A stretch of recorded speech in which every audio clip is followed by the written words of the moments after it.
So I watched the new Dandadan anime's first episode in theaters today, and it was insanely intense. However, I do feel a bit conflicted about the overall intrigue of this story, and so let me get into what I mean by that. Dandadan is a brand new show where this nerdy otaku guy meets a popular gyaru, which means that she has that weird style of clothing and outward appearance, similar to an over-exaggerated imitation of like an American teenage girl. This girl does not believe in aliens, while this guy does not believe in ghosts. They both find out that aliens and ghosts are real, but some things start to pop off. The guy basically gets cursed spirit powers, while the girl awakens her psychic abilities. It's supposed to be a rom-com slash horror slash action show that illuminates the characters' deeper emotions connected with the occult phenomena. Let's talk about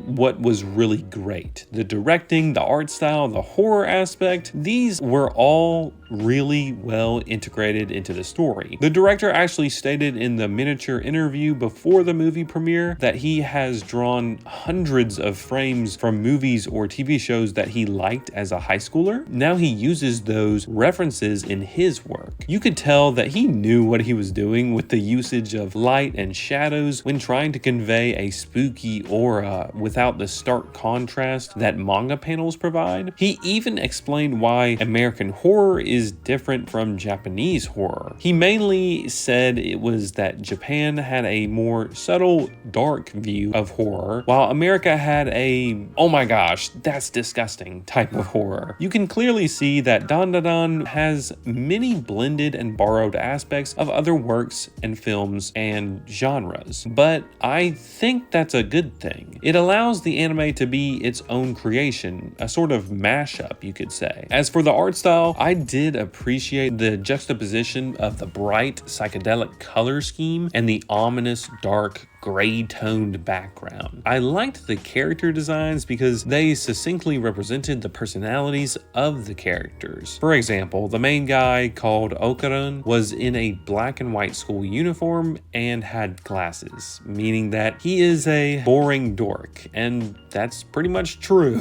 The last thing I'll say about the really good stuff is that the editing and the way the scenes kind of flowed into each other was just so cool. Even though it has a fast pace, it didn't seem like we were getting jerked around by the camera, so to speak. Now it's time to let you know about things that I did not really enjoy. And the pacing is one where I have to say, it just switched too much. The voice actress for the girl named Momo in the anime said in her interview that the show had such quick changes from genre to genre in tone, and she was right, unfortunately. I think that it's very difficult to switch back and forth between two totally distinct tones or genres. I don't normally enjoy it, but Dandadan didn't abuse it, I guess. I didn't necessarily love it, but I just accepted it as is. The dialogue, however, was another story. The characters had nothing insightful to say. I think Momo gathered some coherent logic about some of her moral obligations and responsibilities to help out Okarun, but let's just say there's a reason why we came to watch this show. It wasn't the philosophical arguments, that's for sure. The plot, too, was a bit uninteresting. I get that there's a conflict,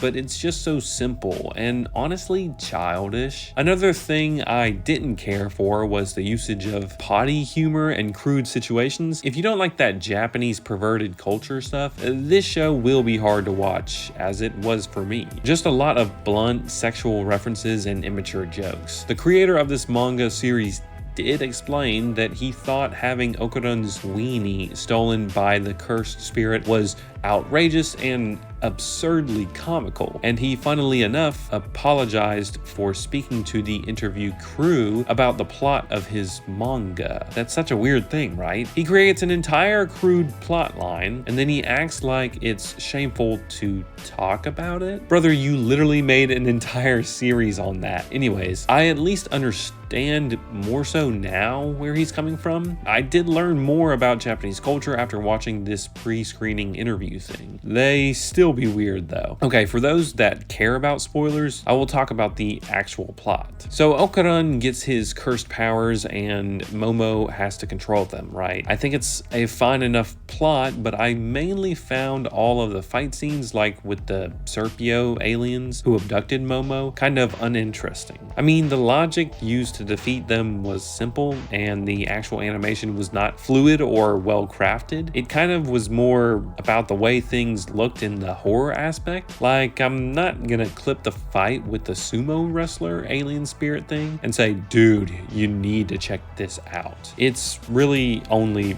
mediocre. Although I did think this anime overall used its time well in this premiere, I did not love this show. There were too many low points for me, and the main appeal is really just 1, the blending of genres, and 2, the directing. Maybe I did not understand like the occult references, especially since there were a lot of them. And hey, maybe the people of Japan really like this anime.